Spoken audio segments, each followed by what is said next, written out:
ma doonaysaa oo ma rabtaa inaad nabi sallallahu calayhi wasallam riyo ku aragto? waa qiso cajiib ah. halkani waa kanaalka iftiinka, magacayguna waa diini xuseen shacab.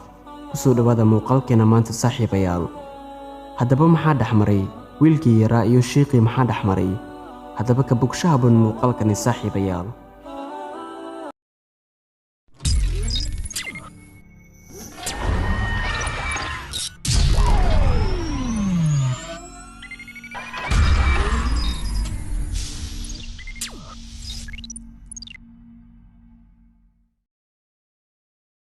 nin baa u tagay sheekh, wuxuuna weydiiyey sidaan rasuulka sallallahu calayhi wasallam riyo ugu arki karaa.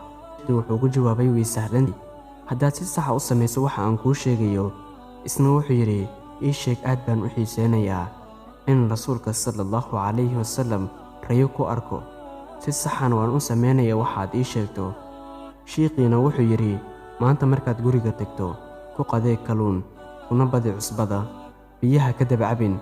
cashadana sidoo kale shee kalluun, cusbada ku badi, biyo afka ha saarin, sidaana ku seexo. maxaa yeelay haddaad biyo cabto waxba ma arag. ninkii wuxuu yidhi, ma intaas bis ayaan sameeyaa? sheekhii wuxuu yidhi, haa, intaas bis samee. oonka ku qanana si fiican ugu hortag oo biyo afka ha saarin. sidii buuna yeelay qado iyo casho. wuxuu cunay kalluun si fiican loo cusbeeyey. wuxuu dareemay oon badan inay calooshiisu gubanayso. wuxuuna soo xasuusay dardaarankii sheekha. wuxuu sariirta galay isagoo dareemaya oon aad u daran, naftiisuna ay farayso markaas biyo cabo si uu calooshiisa u qaboojiyo. wuxuu soo xasuusanayaa dardaarankii sheekha. wuxuuna ka baqay inuu nebiga sallallahu calayhi wasallam hurdadiina way ka imaani weyday. wuxuu dareemay inay calooshiisu gubanayso, balbalayso. wax badan wuxuu ku fikiray inuu balse wuxuu soo xasuusanayaa hadafkii uu lahaa iyo dardaarankii uu sheekhu uu siiyey. hurdo gaaban kadib waagii baa baryey, wuxuuna ku kalhay sheekhii baa su'aal ku bilaabay, xalay rasuulka sallallahu calayhi wasallam ma ku riyootay? isna wuxuu yidhi, maya, ma arkin. wuxuuna sii weydiiyey, maxaad ku riyootay xalay? waxaan ku riyooday anigoo biyo cabaya, ku dabaalanaya roob badan oo uu da'aya, dhulkana biyo badan ka soo baxayaan, dhinac kastana biyo baan xalay oo dhan ku riyoonayay. rasuulkiina ma arkin sidaad ii sheeg. sheekhiina wuxuu yidhi, haddaad seexan lahayd adigoo rasuulka sallallahu calayhi wasallam u jecel sidaad biyaha u jeclay, qalbigaaguna ugu fikiri lahaa sallallahu calayhi wasallam sidaad biyaha ugu fikiraysay oo kale, rasuulkaadana ku riyoon lahayd. waxa lagu riyooda ayay tahay qof ama shay la jecel yahay, loona baahan yahay mar waliba. haddaba haddaad rabto inaad rasuulka sallallahu calayhi wasallam riyo ku aragto, waxaa waajib ah inuu jecelkiisa buuxinayo qalbigaaga, dareenkaaga, fikirkaaga oo dhan. aad ka fikiraynin kana buuxinaynin qalbigaaga qof kale ama shay kale.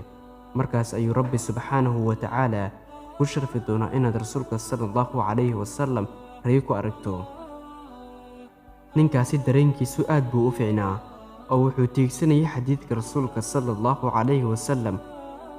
qofkii riyo igu arkaa wuxuu arkaa si dhab ah maalinta qiyaamaha, maxaa yeelay shaydaanka sawirkaygu ma qaadan karo. haddaba qofkii jecel in nebi moxamed sallallahu calayhi wasallam arko la kulmo maalinta qiyaamaha, waxaa waajib ah inuu jeclaa, ugu fikiro, ugu dada sidii u raaci lahaa jidkiisa, sunnadiisa u baran lahaa, siiradiisa, akhlaaqdiisa aad u badiyo, inuu ku saliyo rasuulka sallallahu calayhi wasallam. taasina waa mid aan dhammaanteena wada dareemi karno. oo qofku wuxuu ku riyoodaa qofka ama shayga uu jecel yahay, qadariyo, ku taamiyo la kulankiisa, xiiseynayo aragtidiisa, qadariyo darajadiisaba. waxaan soo gaarnay gabagabadii muuqaalka. haddii uu ku cajabiyo muuqaalkani like saar oo saaxiibadaada, si aan u helno saaxiibo sidaadoo kale u fiican. saaxiibayaal, maanta muuqaalkeena halka ayuu ka egyahay. intaanu ku kulmi doono taniyo muuqaalkeen xiga. في أمان الله. والسلام عليكم ورحمة الله وبركاته.